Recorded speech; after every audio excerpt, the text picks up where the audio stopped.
Bueno, acá tengo dos periodistas, comunicadores. Les voy a hacer una pregunta. ¿Qué hace falta para ser un buen periodista?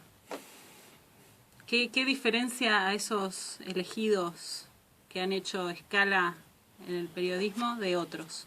La novedad, calculo. Estar en el momento y en el lugar indicado.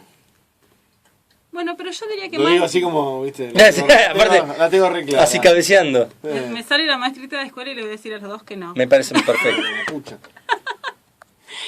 No, yo creo, junto con otra gente que se ha dedicado a pensar esto más profundamente que yo, que un buen periodista, o esos que cambiaron la historia, o los nombres de los periodistas que recordamos, por lo menos, son aquellos que han sabido transmitir la historia y que el que la lee puede estar adentro como si la estuviera viendo y llega a tener la sensación de que si hubiera estado ahí mirando como correspondería mirar, lo hubiera visto. Un cronista. Eso que sí, un poco el cronista, el que te sabe llevar la historia, digamos. No hablo de periodismo de José de información Ser, dura. un Berichango. Claro, bueno, no estamos en la misma sintonía. Hoy voy a hablar precisamente de uno de esos periodistas que cambió la historia y es uno de los padres del nuevo periodismo y de lo que se llamó periodismo gonzo, que es el doctor, como le decían, Hunter Thompson. Hunter Thompson. ¿Lo conocen un poquito? Sí, supongo. Sí. Que sí. Son seguidores de él un poco. Fue caracterizado por Johnny Depp, ¿no? Este señor. Sí, en el 98 hay una película, Pánico y Locura en Las Vegas. Hay dos traducciones de ese libro. Una es Miedo y Asco en Las Vegas. Toda la traducción onda española es Miedo y Asco. Y la traducción más hispánica es Pánico y Locura. Que es mucho más linda. Sí, totalmente. Sí. Es como estéticamente, yo prefiero decir Pánico y Locura en Las Vegas porque, aunque él tiene toda una serie con el Miedo y Asco en América en esa época, que está interesante. Bueno, Thompson fue un personaje muy particular que hizo un servicio militar obligatorio desde el 37 o del 39, incluso su nacimiento está en cuestión. Hizo su servicio militar, estuvo un tiempo en la fuerza, es muy graciosa su carta de baja de las fuerzas. Ah, no la tenías. Porque si bien no es una baja deshonrosa ni nada por el estilo, pero se ve que también un piola el que le hizo la baja, más para esa época, dice como que es completamente apto para todo, pero que... Y dice de una manera muy poética que es incapaz de seguir órdenes, digamos, de alguna forma. Empieza a trabajar como cronista. Lo echan de un diario de Nueva York y se va nada más ni nada menos que a Puerto Rico y de ahí empieza su gira por Hispanoamérica. Estuvo unos días en Buenos Aires en su momento. Y al regreso, y en esa época empieza a escribe dos novelas en Puerto Rico, una de las cuales se publica recién en el 97. O sea, estoy hablando de que esto fue en los 50, 60 y recién en el 97. O sea, mucho tiempo después esa novela es publicada.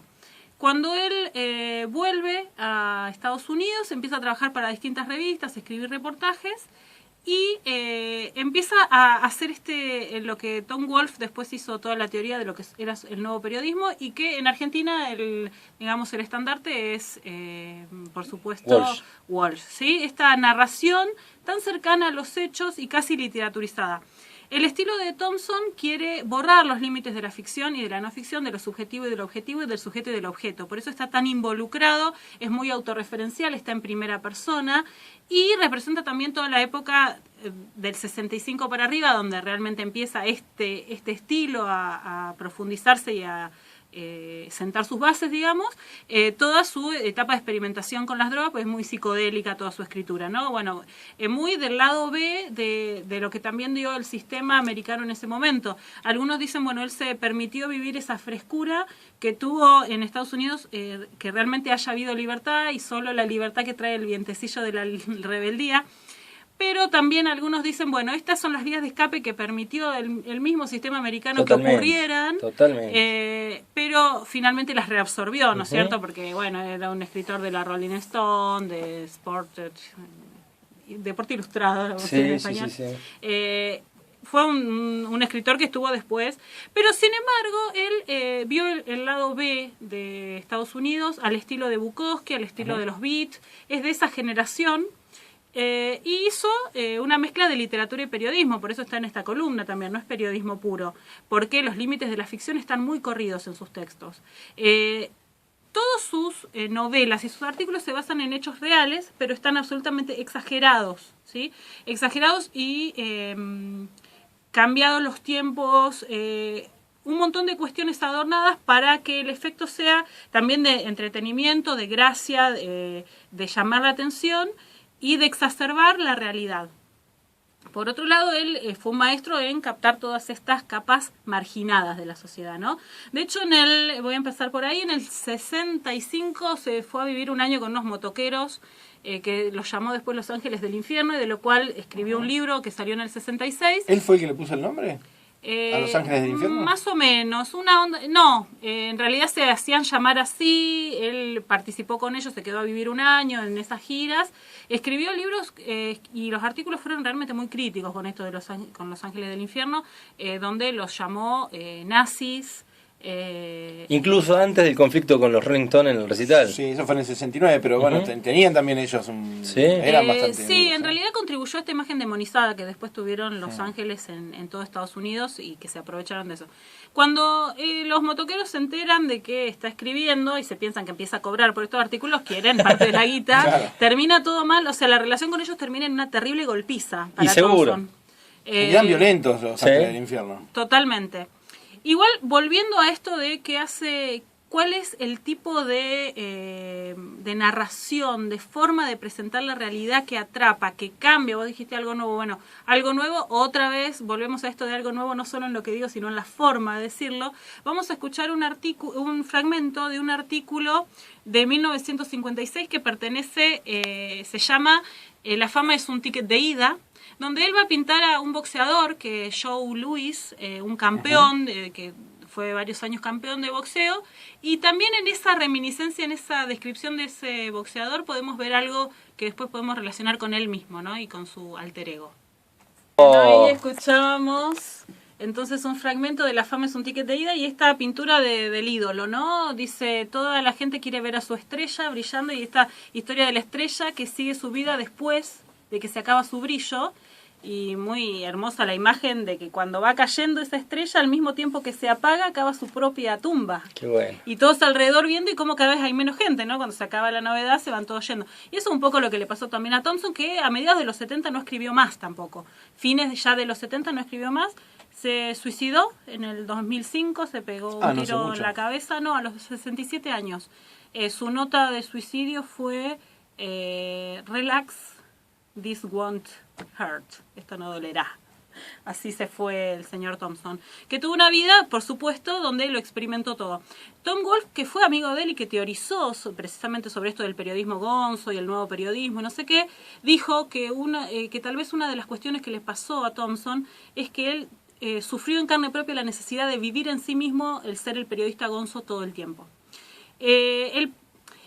Un primer artículo que abre toda una nueva perspectiva en su trabajo es el artículo Freak Power in the Rockies, Poder Freak en las Rocallosas, porque este señor fue candidato a sheriff de Aspen en los 70, en 1970 más específicamente, y perdió por pocos votos, creo que 173 a 205, una cosa así, y lo muy interesante de su campaña es que la basó por supuesto, Aspen, una ciudad de esquí, de que se quería hacer todos los mega emprendimientos turísticos, y él decía, sin edificios altos, basta de carreteras, basta de destruir todo lo que está en la naturaleza, respetemos a la gente que quiere venir acá porque es lindo.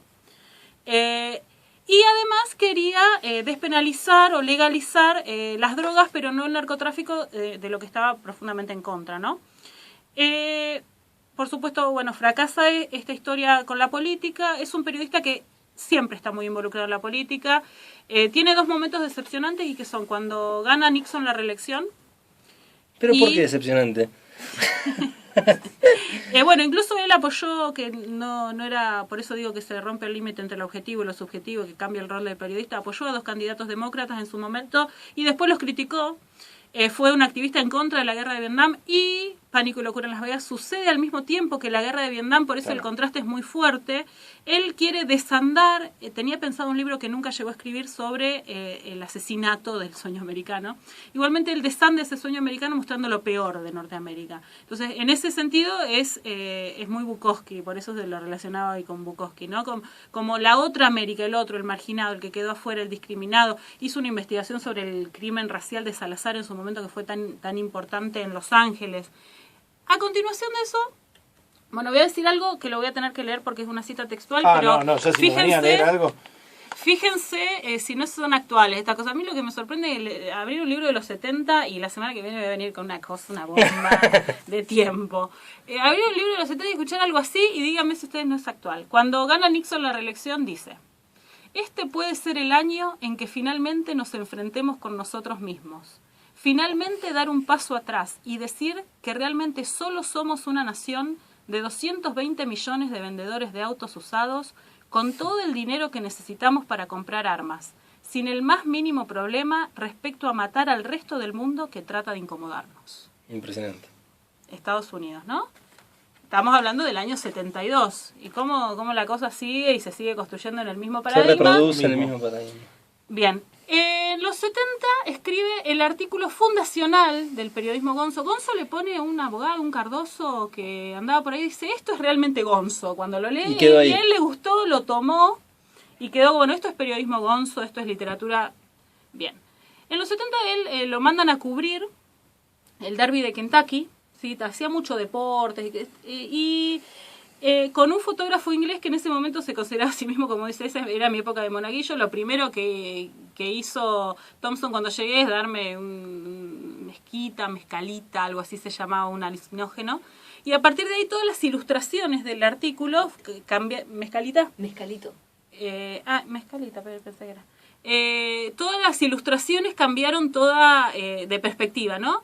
En el camino, bueno, obviamente Thompson no llegaba con el artículo, lo escribió así nomás en un cuaderno, tenía una fecha de entrega, arrancó las hojas del cuaderno, las metió en un sobre, las mandó y dijo, bueno, listo, me van a echar. Que sea lo que sea. Levanta el teléfono, el editor le dice, esto es maravilloso, me encantó. El artículo se llamaba El derby de Kentucky es decadente y depravado. Desprolijo, sin corrección, y esa pasa a ser una marca del estilo Gonzo, ¿no? Una cosa que no tiene relectura, que se escribe como se escribe, que el periodista está inserto dentro de eso. Y después viene Pánico y locura en Las Vegas, que es del 71. Él llega a Las Vegas con el abogado que es Dr. Gonzo del libro, y el que vio la película, y él es Duke. El personaje de Duke es el alter ego de Thompson en este libro. Y el Dr. Gonzo era el abogado que lo acompañó. Tenía dos misiones: cubrir un evento de motocross para una revista de deportes y cubrir una convención de narcóticos que se iba a hacer en Las Vegas para la Rolling Stone. En el camino empiezan a pasar un montón de cosas y ese libro narra el viaje absolutamente exagerado, ¿no? Lo que decía, que había mucha exageración en esa narración. Y se transforma, en vez de un artículo, en una especie de novela. Bueno, de hecho después toma la forma de novela que Rolling Stone va a publicar en 2 partes, pero la va a publicar así como está. Y esa es la Biblia del periodismo Gonzo. A partir de ahí, todo lo demás. El año después, en otro libro, diría que fue